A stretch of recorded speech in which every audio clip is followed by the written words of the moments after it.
जय श्री सद्गुरुदेव, जय माता दी। आज का प्रयोग मैं बताती हूँ। दूसरे के घर की 3 चीज़ों को अपने घर में नहीं लेकर आते हैं, क्योंकि इससे जो है बहुत तीव्र गति से नकारात्मक ऊर्जा फैलती है।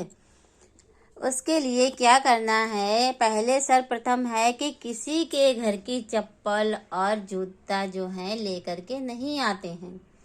इससे जो है दूसरे की नकारात्मक ऊर्जा है या दूसरे की परेशानियां हैं वो घर में हमेशा हमेशा के लिए आ जाती हैं। और ना ही किसी के घर का छाता लाना चाहिए।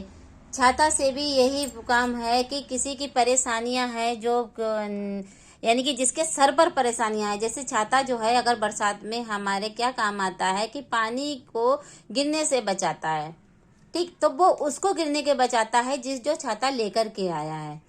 इसी प्रकार जो है अगर हम किसी के छाते को अपने घर में लेकर आते हैं, दूसरे के घर का छाता, तो उस दूसरे के घर के जो है नकारात्मक ऊर्जा जो है उस छाते के साथ हमेशा के लिए आपके घर आ जाती है। और उससे जो है कुछ ऐसी परेशानियां होती हैं जो बहुत चीज़ों से रिलेटेड होती हैं, जैसे धन के लिए हैं और जो है परेशानी, शारीरिक परेशानी है या फिर कर्जा से परेशानी है। बहुत प्रकार की परेशानियां हैं जो इन चीज़ों से आती हैं। और सबसे प्रथम सबसे अच्छा वो है कि हमारे यहाँ का जो है मांग के टीके को किसी के घर का यानी कि किसी भी स्त्री का मांग का टीका अपने घर में लेकर के ना आए। इससे जो है अपने पति की परेशानियों को बढ़ावा देने का काम होता है।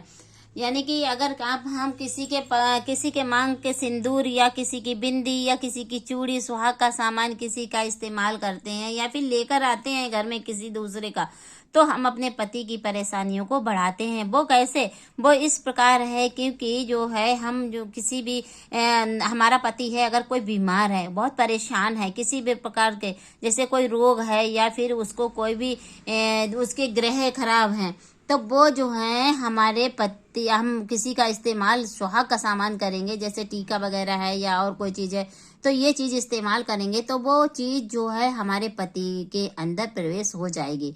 और हमारी जो है टीका लगाने से नकारात्मक ऊर्जा है वो उनके अंदर स्वतः ही आ जाएगी। और उससे जो है अगर किसी के पति बीमार है तो वो हमारे पति पर प्रभाव पड़ जाएगा, हमारा पति भी बीमार हो जाएगा।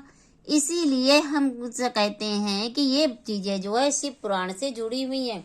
ना टीका जो है लाया जाता है, ना छाता लाया जाता है, और ना ही दूसरे के घर का जो है चप्पल जूता हम अपने घर में लाते हैं। इससे जो है बहुत तीव्र गति से जो है नकारात्मक ऊर्जा प्रवेश करती है अपने घर में।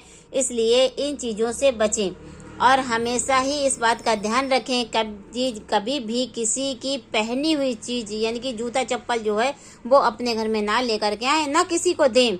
क्योंकि दूसरे घर का भी सोचें कि दूसरे के घर को भी सुरक्षित रखें और सही रखें। जैसे हम अपने घर में भी परेशानियां ना लाएं और दूसरे के घर में परेशानियां ना दें।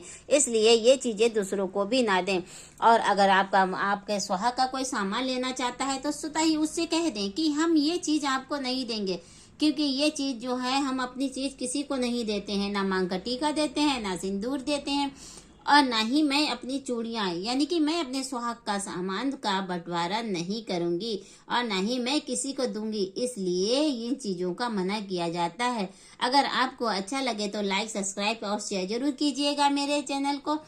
और इन तीनों चीज़ों से ज़रूर बचिएगा। जहाँ तक हो सके वहाँ तक हमारी बात को ध्यान में रखिएगा। ये बात जो है मैंने नहीं कही है, शिव पुराण में लिखा हुआ है इस बात का व्याख्यान। इसलिए आप लोगों को ध्यान रखना होगा। जय श्री सद्गुरुदेव, जय माता दी। आज का टॉपिक यहीं पे समाप्त। जय श्री सद्गुरुदेव, जय माता दी। मेरे चैनल को लाइक, सब्सक्राइब जरूर कर दीजिएगा।